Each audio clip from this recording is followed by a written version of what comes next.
السلام علیکم ورحمۃ اللہ وبرکاتہ۔ بسم اللہ الرحمن الرحیم۔ وطن کی سرزمین سے دم وفاداری خبرنا ہے، وطن کی سرزمین سے دم وفاداری خبرنا ہے، یہیں پہ پیدا ہوئے ہم، یہیں پہ ہم کو مرنا ہے۔ معزز حضرات، آپ سب اچھی طرح جانتے ہیں کہ ہمارا ملک 1947 15 اگست کو انگریزوں کے ناجائز قبضے سے آزاد ہوا، اور ایک حقیقت ہے کہ اس ملک کو آزاد کرانے کے لیے یہاں کے تمام طبقات نے بڑھ چڑھ کر حصہ لیا، خصوصاً مسلمانوں نے اس ملک کی آزادی کے لیے اپنی زیادہ قربانیاں پیش کی۔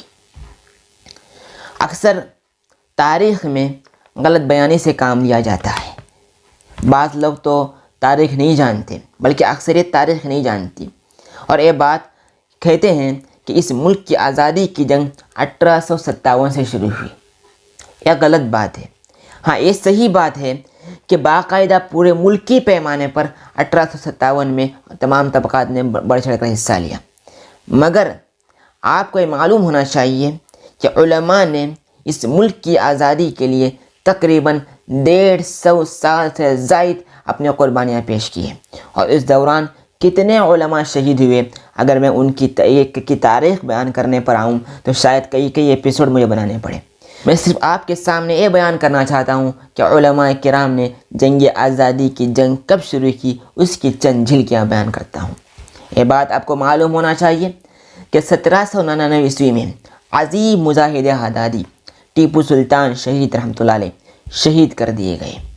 ان کی شہادت کے بعد انگریز نے ان کی لاش پر کھڑے ہو کر کہا تھا کہ آج سے ہندوستان ہمارا ہے۔ جب 1803 عیسوی میں ایسٹ انڈیا کمپنی نے اعلان کیا کہ حکومت تو بادشاہ سلامت کی ہوگی، جنتا اللہ کی ہے، مگر یہاں پر حکم انگریز کا چلے گا، ایسٹ انڈیا کمپنی کا چلے گا، اسی وقت حضرت شاہ ولی اللہ رحمۃ اللہ علیہ محدث دہلوی کے بڑے فرزند شاہ عبدالعزیز دہلوی رحمۃ اللہ علیہ نے یہ فتویٰ دیا کہ آج ہمارا ملک غلام ہو گیا ہے، اور ان کی غلامی سے آزاد کرانا ہر مسلمان پر فرض ہے۔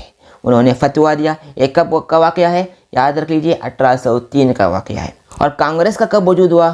اس کے 80 سال کے بعد 1883، یعنی جب کانگریس کا اس دنیا میں اس ملک میں وجود ہی نہیں تھا، اس سے 80 سال قبل ہی، بلکہ کئی سال قبل، ہمارے علماء نے اس ملک کی آزادی کے لیے اپنی عظیم قربانیاں پیش کی۔ یہ تاریخ آپ یاد رکھ لیجئے، اور یہ بات سمجھ لیجئے کہ اس اعلان کے بعد شاہ عبدالعزیز محدث دہلوی رحمۃ اللہ علیہ کو انگریزوں نے زہر دیا، ان کو مارنے کی کوشش کی، اور اس زہر کا اثر ان کے جسم پر نظر آ رہا تھا۔ ان کے پورے جسم میں سفیدی بیماری آ گئی تھی اس زہر کی وجہ سے، مگر انہوں نے اپنے عزم سے وہ پیچھے نہیں ہٹے۔ ان کے مدرسے کو زمین دوز کر دیا گیا، ان کی جائیدادیں پوری ضبط کی کر دی گئی، اس کے باوجود بھی وہ اپنے ارادے سے ذرا برابر بھی پیچھے نہیں ہٹے، نہ اپنا فتویٰ واپس لیا۔ اس کے بعد ان کے دو عظیم شاگرد، ایک تو سید شاہ اسماعیل شہید رحمۃ اللہ علیہ، ان کے خاندان سے تھے، پھر ان کے ایک شاگرد سید احمد شہید رحمۃ اللہ علیہ، ان دونوں کو تیار کیا، ان دونوں کے ہاتھ میں قیادت پیش کی۔ 1824 عیسوی میں حضرت شاہ ولی اللہ رحمۃ اللہ علیہ کا انتقال ہو گیا۔ اس کے بعد 1831 کو، یعنی 1831 کو، دونوں عظیم سپوت ہندوستان کے شاہ اسماعیل شہید رحمۃ اللہ علیہ اور سید احمد شہید رحمۃ اللہ علیہ 1831 کے جنگ آزادی میں وہ شہید کر دیے گئے۔ یہ قربانیاں ہیں، یہاں سے ابتدا ہوتی ہے ہمارے قربانیوں کی، مگر ہم نہیں جانتے۔ اس کے بعد کی تاریخ تو سب بیان کرتے ہیں، اور کتنے علماء نے اس ملک کے لیے قربانی پیش کی، کتنے مسلمانوں نے قربانی پیش کی، اس کا تصور کرنا اور اس کا گننا یہاں پر میری اس مختصر ویڈیو میں ناممکن ہے۔ علامہ فضل خرابادی، جوہر برادران، مولانا حسین احمد مدنی، علماء صادق پور، کتنے علماء ہیں، اس کو گنانا یہاں پر مشکل ہے۔ اور کون بھول سکتا ہے مولانا آزاد رحمۃ اللہ علیہ کو؟ کون بھول سکتا ہے اشفاق اللہ خان شہید کو؟ اور ایسے کتنے نام ہیں، بعض نام تو ہم جانتے ہی نہیں ہیں۔ آخرکار 1947 کو یہ ملک انگریزوں کے ناجائز قبضے سے آزاد ہوا۔ اب آخر میں آپ کو ایک مختصر پیغام دینا چاہتا ہوں۔